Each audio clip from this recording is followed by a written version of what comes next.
Another episode of Money Moves. My name's John Cleaver with Wendy Lee. Coming back from a fresh 2-week trip down to South America. I am maxed and relaxed and excited to be here today talking about you and your money and moves you can make with your money, the Money Move Show, right? So we're here every Tuesday. And before we get started, we've got an exciting topic to talk to you about today, but do a little favor. Click that little button down below, show some love, right? Give us a like or a share, would be even better. And today we're going to be talking about something that Winnie and I talk about, quite often with our clients and things like that. But it's really a holistic approach on building wealth, right? I mean, so many people, Winnie, we've talked about that, focused on one area, which is what? Putting money away for retirement, right? Yeah, growth, right? It's the growth piece. And so there's so much more to it. So we're going to talk about that in just a few seconds. So again, get ready, hold on to your seats, grab a pen and paper, and let's get started talking about money moves that you can make for you and your family.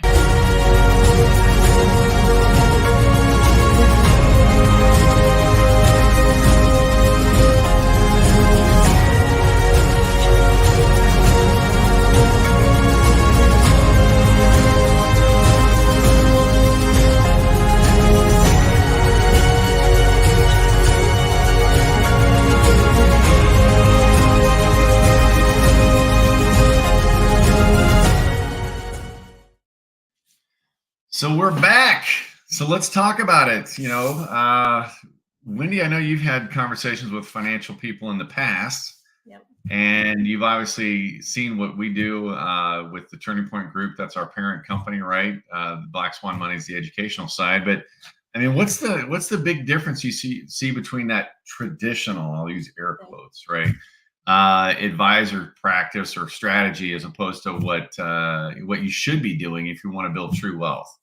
Yeah, I mean, I think the biggest thing that I've seen, I guess, a difference between what we do and what I've experienced with traditional advisors is they want to know how much money do you have and how much money can we put away, right? And that they're looking at just such a small piece of the picture. And I know me personally, I always walked away from those meetings or those situations and thought, I don't even know what I'm putting my money into or what it's going to look like. There was never a conversation about taxes or tax implications of any strategy. And it was just like, I don't know. I didn't feel any more empowered after the fact, except maybe I'm doing the right thing. Mm-hmm. Well, and that's a lot of the frustration. And I know people that have had similar conversations. My personal experience before I got in this industry was kind of the same thing. It's like, okay, well, what do you already have? They want to see how much you have to work with to see if you're worth their time. That was the impression that I got. But it's so much more than that, folks. I mean, so we're going to talk about 6 different areas, and we've got, 15, 20 minutes to do this. So we're going to hang on to your seats. But there's 6 areas you should really be looking at in building wealth. And I'm not talking about just retirement. I'm talking about wealth, because if you're, in your early 30s or maybe even late 20s, you're not thinking about 65, 66, 67, or whatever that age may be. You're thinking about, how do I build wealth for my families? And part of that is that retirement conversation. So, and looking at the first thing you want to do is, number one, is you've got to have a spending plan, right? Not necessarily a budget, a spending plan, because that's you being intentional with your money.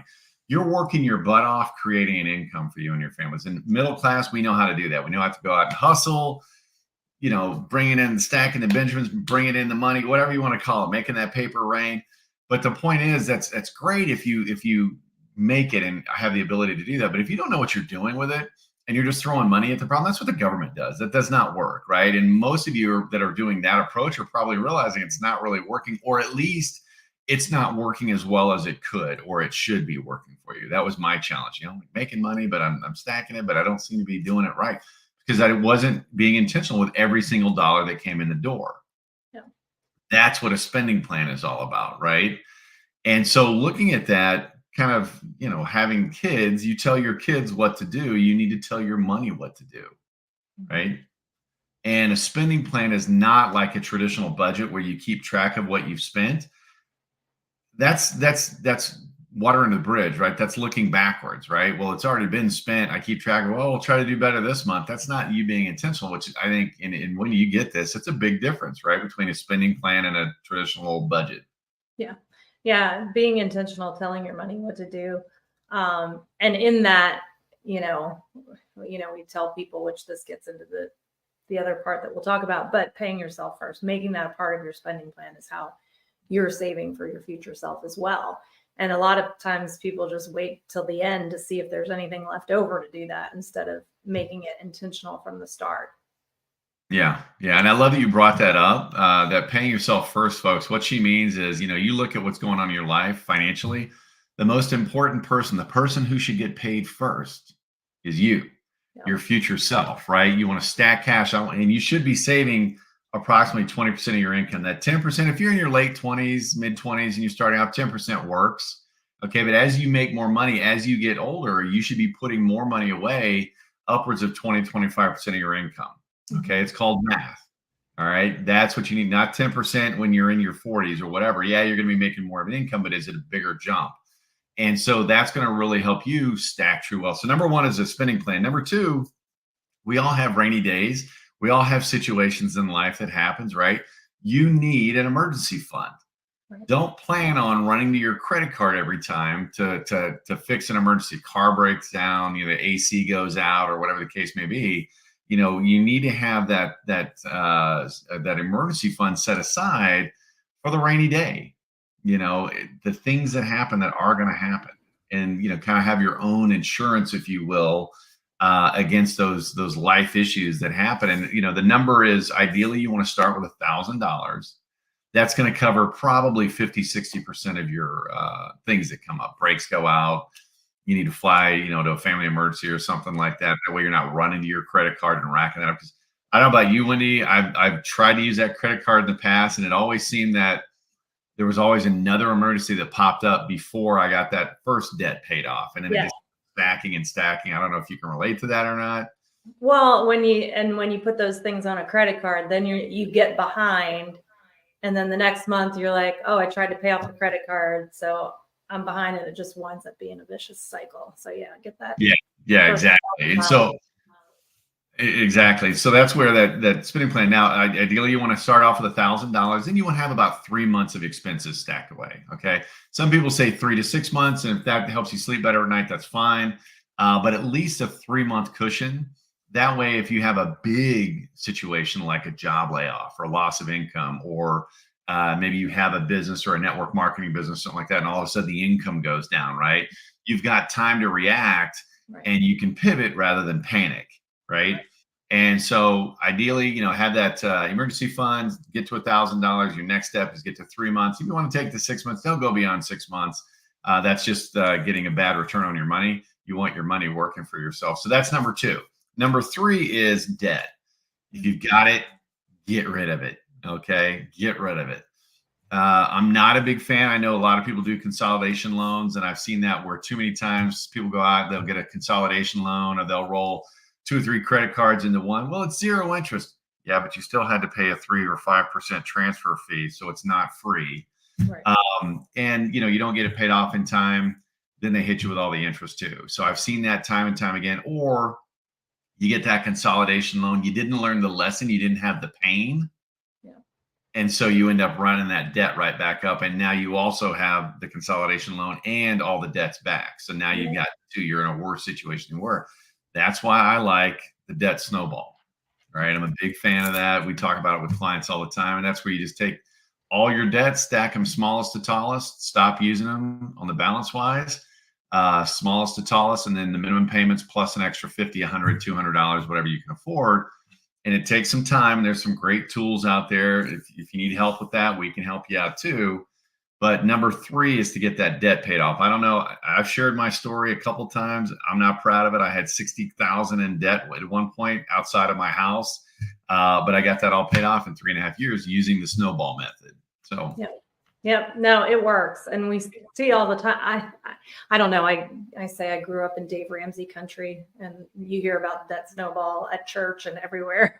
So I thought everyone just knew that's the way to pay off debt. But I'm amazed at how many people, just paying a little bit extra on every debt that they have and feel like they never get ahead. So definitely, it's not smallest to tallest, and it's however you want to stack them, but it's that, minimum payments on all but one, and work your way through them for sure.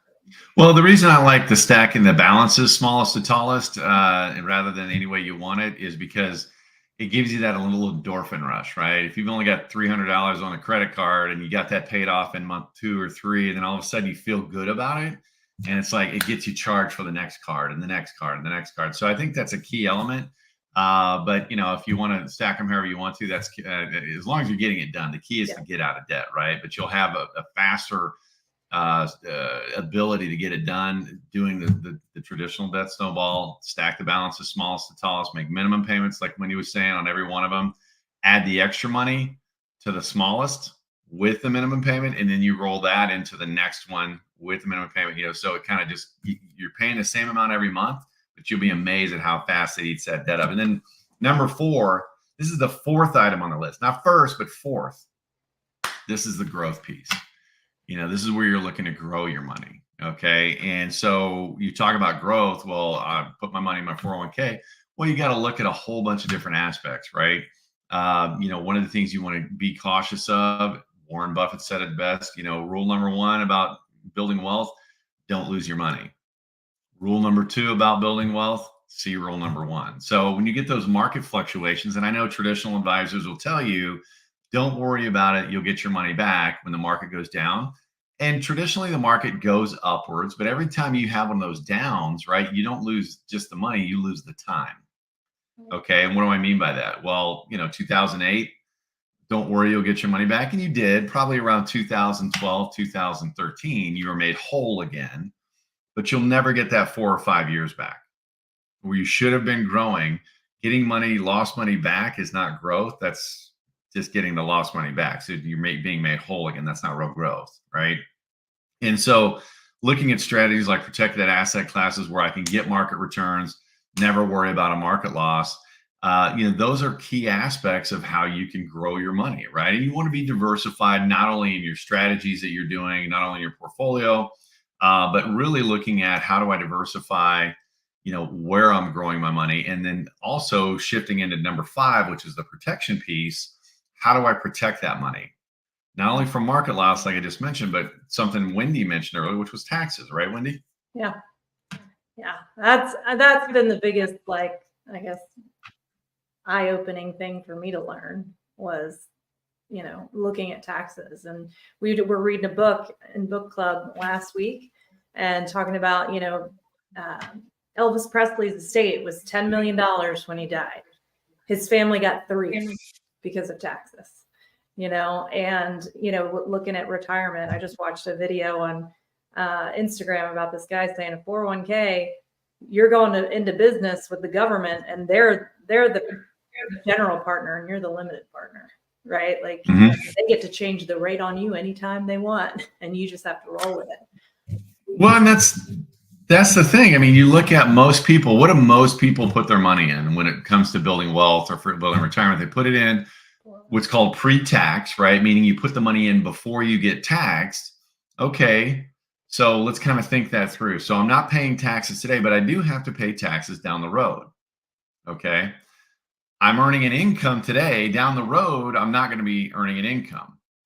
Today, as a younger person, I have a bunch of tax write-offs, mortgage interest, any charity that I'm doing, my children, those little tax credits, right?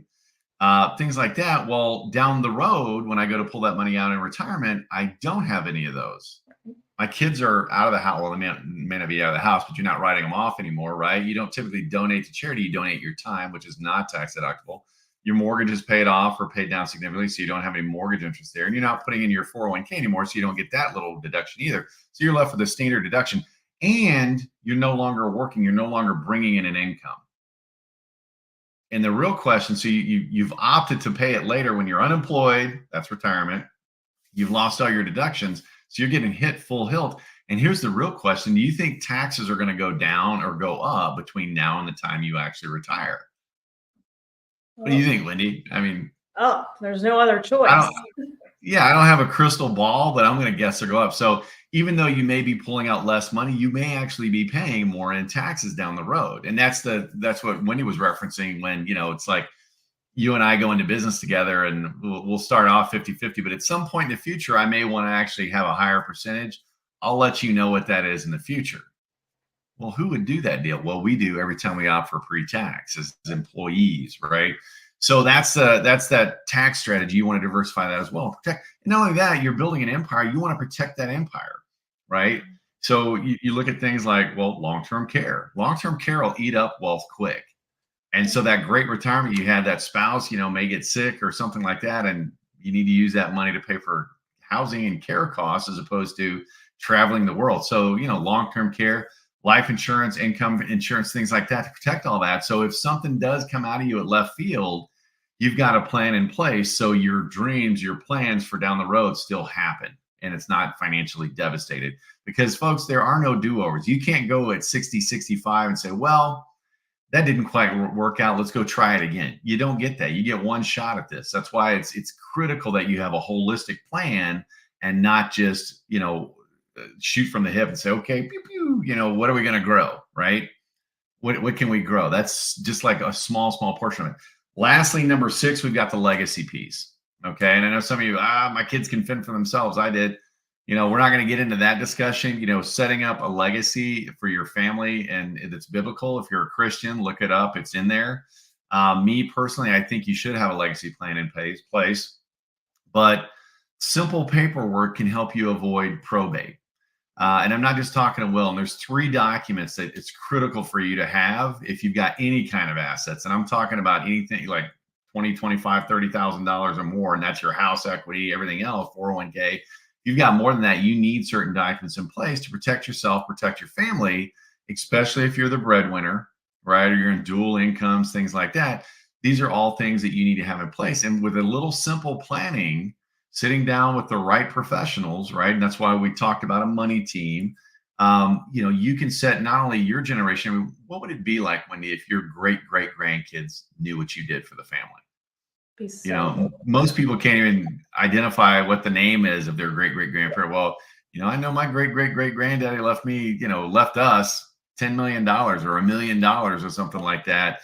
And we still live off that today, and so that's one of the things that you can do that for your family too. And it's relatively simple with just a conversation and a little bit of a planning.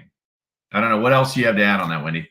Not that specifically the generational piece, but just I wanted to make mention that overall, one thing that I love about what we do is we don't just baby step you through each of these things, right? Because we know the value of time. So we come at it all as a one big picture and say, here's the areas and here's how to tackle it all. And here's the plan for, for the next however many years to grow that, grow into what, And the critical piece is we do that on your budget, right? Yeah. So it's not something where, okay, well, I know you don't have anything, but you got to put away X. It's one of those, okay, what can you do? And it's, again, having the conversation with the right professionals, folks. Yeah. But the point of today's message is it's not just about how much you have and let's grow it. There's so much more. And that's why you have to have a real conversation with somebody working with you and talking with you. It doesn't have to be us. If you don't have anybody who would love to help you out, but find somebody who's going to talk holistically on getting you from point A to point B, not just taking it, an old 401k, throwing it into the market, and I'll see you next year and we'll see what it does, right? That is not how you want to do. You're not going to get ahead. When you get to be, 65, 67, you're going to go, oh crap, what do I do now? And that's what a lot of, younger baby boomers, even some early Gen Xers are starting to see. It's like, man, what's really going on here? And it's time for people to wake up, take accountability, take ownership, and take action, right? So again, to recap those 6 areas, number 1, be intentional with your money, and you're going to do that with a spending plan. We've got free software that can help you out with that. Number 2 is have an emergency fund. A rainy day, a storm is on the horizon. You don't know when they're going to come. You don't need a lot of money set back, but start off with $1,000, and work upwards to 3 months over time. Number 3 is if you have debt, let's get it paid off. The snowball is fantastic. But get that shackle off your back, man. I mean, the bank owns part of your paycheck when you've got debt. You don't want that. Number 4, growth. Okay, that's the biggie, obviously, to make sure you're growing your money, but not just growing it, but growing it in the right way. And then also shifting over to number 5, growing that empire, building your empire, and protecting your empire, right? You want to protect it. Last thing you want to do is spend your entire life, and then if something happens overseas or something like that, and then boom, 25%, 50% of your nest egg is gone, right? And then lastly, you worked an entire life for you and your family. You love your kids. You're probably gonna love your grandkids just as much. If you had the opportunity to meet your grandkids, you probably love them even a little more because you don't have to deal with all the negative side. You just hand it back to mom and dad, right? So build that legacy plan, but put a plan in place.